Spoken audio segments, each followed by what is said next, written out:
السلام علیکم ناظرین. صبح کو 8 مارچ جو کہ عورتوں کا عالمی دن ہوتا ہے، اس حوالے سے کل دن منایا جا رہا ہے، اور یہ کوئی اور طریقے سے پاکستان میں منانے کی کوشش کی جا رہی ہے.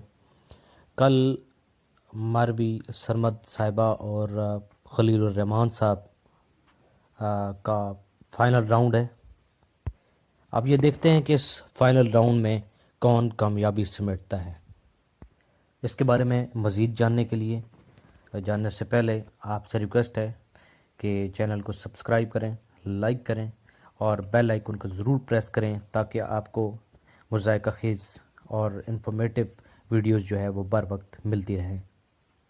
جی آپ نے سنا تو ہوگا کہ میرا جسم میری مرضی، یعنی خواتین کے حقوق کی بات کی آڑ میں وہ ایک ماروی سرمد جو اکٹھ کرنا چاہتی ہیں، جو ایک ریلی نکالنا چاہتی ہیں، تو وہ کل کا دن 8 مارچ ہے. اور آپ کو پتہ ہے کہ علماء کرام جو کچھ ہیں انہوں نے بھی جو ہے ایک بے حیائی کی جگہ پہ حیادار جو ہے وہ ایک انہوں نے بھی کہا ہے کہ ہم ریلی نکالیں گے. اس کے حوالے سے وہ بھی کچھ جو ہے وہ اپنی طرف سے بتائیں گے کہ یہ غلط ہے، اور وہ اپنی طرف سے جو بھی ان کے پاس نالج ہے اس حوالے سے وہ بات کریں گے. اور دوسری طرف دیکھا جائے تو جس طرح ایک رائٹر کو آپ سنتے ہیں، ایک رائٹر جو ہے وہ کسی بھی چیز سے نہیں گھبراتا، کسی بھی چیز سے ڈرتا نہیں ہے، اور وہ ہمیشہ حقیقت کو لکھتا ہے. تو خلیل الرحمان صاحب کو جو کہ لکھاری ہیں، بڑا اچھا لکھتے ہیں، ڈرامے فلمیں وغیرہ لکھتے ہیں. تو ان کو شوبز کے لوگوں نے ہی اب دیکھیں شوبز میں رہ کر شوبز کے لوگوں کے ساتھ جب ٹکراؤ ہو جاتا ہے تو کافی ساری ہرڈلز آتی ہیں، مشکلات ہوتی ہیں. تو ان کے سامنے بھی کافی ہرڈلز ہیں. جس طرح آپ نے دیکھا کہ جنگ اور جیو کا جو چینل ہے اس نے ان کو کہا ہے کہ آپ معافی مانگیں، اگر آپ معافی نہیں مانگتے تو تب تک آپ جو ہے وہ معطل رہیں گے. تو انہوں نے جرأت مندی کا مظاہرہ کرتے ہوئے انہوں نے کہا کہ میں اب جیو کا کوئی بھی کانٹریکٹ نہیں کروں گا، اور جو ہو بھی رہا تھا اس کو میں ختم کرتا ہوں. تو اب یہاں پہ دیکھیں کہ ان کا جو معاشی طور پر جو ہے ان کو ہرڈلز درپیش ہیں، اس حوالے سے دیکھا جائے تو وہاں پہ ان کو مشکلات آئیں، لیکن انہوں نے بہادری سے اس کو فیس کیا. اور اس کا اثر ان پہ یہ ہوا کہ ان پہ لوگوں نے اب نوازشات کا نظام شروع کر دیا. نوازشات کی بارش ہو رہی ہے. لوگ جو سپانسر کرنے والے لوگ ہیں وہ کہہ رہے ہیں کہ آپ لکھتے رہیں اور آپ لکھیں اچھا سا اس کے بارے میں بھی، اور تو ہم انشاءاللہ آپ کو سپانسر کریں گے، اور یہ اسی چیز کو آپ ہائی لائٹ کریں.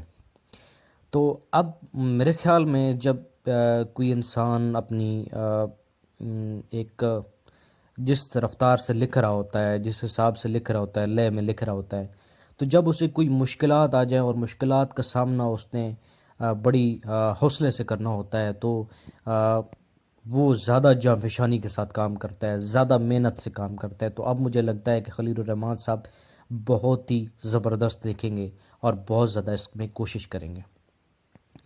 تو وہ اسلام آباد پہنچ رہے ہیں جی. بہت سارے لوگوں سے انہوں نے ملاقاتیں کرنی ہیں، دانشوروں سے ملاقاتیں کرنی ہیں، لوگوں قانونی طور پہ بھی لوگوں سے ملنا ہے، اور کل وہ آ رہے ہیں اسلام آباد میں. تو یہاں پہ ایک خواتین کا جو مارچ ہے، جو باعزت خواتین ہیں، وہ بھی مروی سرمد کا جو یہاں پہ مارچ ہے اس کے خلاف جو ایک مارچ کرنے جا رہی ہیں، تو وہ بھی ہوگا. شاید اس میں خلیل الرحمان قمر صاحب بھی شرکت کریں، تو اس کو دیکھنا ہوگا. تو اب یہ جو خواتین ہیں جو میرا جسم میری مرضی اس حوالے سے جو یہاں میں مارچ کرنے جا رہی ہیں، ان کو اگر دیکھا جائے تو وہ کیوں یہ کام کر رہے ہیں؟ کیونکہ ان کو فنڈنگ ہو رہی ہے، کہیں سے بھی فنڈنگ ہو رہی ہے. اس طرح کے لوگ یہی کرتے ہیں. جب آپ دیکھیں گے آپ کے معاشرے کے اندر بہت زیادہ برائی نے جنم لیا، چھوٹے بچوں کے ساتھ اور چھوٹی بچیوں کے ساتھ جو زیادتیاں ہوتی رہیں، ٹھیک ہے، تو اس وقت جب یہ کہا گیا کہ ان کو سر عام جو ہے وہ پھانسی دینی چاہیے، چوکوں پہ لٹکانا چاہیے، تو لیکن اس وقت یہ جو لبرلزم تھا، یہ لوگ سامنے آئے، انہوں نے کہا کہ یہ جی صحیح نہیں ہے، یہ قانوناً غلط ہے، اور اس طرح سے بہت ساری باتیں کی ہیں۔ اور اب دیکھا جائے تو اب یہ کس طریقے کا مارچ کر رہے ہیں، تو مطلب یہ ہے کہنے کا کہ جہاں سے ان کو کوئی ہڈی ملتی ہے، جہاں سے ان کو کوئی فنڈنگ ہوتی ہے، یہ لوگ اسی سائڈ پہ ہو جاتے ہیں۔ ان کا کوئی مذہب کی بات نہیں ہے، کوئی کس طرح کی کوئی جو ان کے ذہن میں نہیں ہوتا، بلکہ ان کے ذہن میں صرف ڈالر ہوتے ہیں، پیسے ہوتے ہیں، تو اسی کو دیکھ کر وہ لوگ کام کرتے ہیں۔ تو چلیں دیکھتے ہیں کہ کل پھر کیا ہوتا ہے۔ کوئی فساد تو نہیں ہوگا، کوئی کسی قسم کا کوئی پرابلم تو نہیں ہوگا۔ یہ کل ہی پھر دیکھیں گے، اور انشاءاللہ جو معلومات ملتی ہیں اس کے بارے میں آپ سے ڈسکس کریں گے۔ سننے کا بہت بہت شکریہ۔ اللہ حافظ۔ السلام علیکم ناظرین۔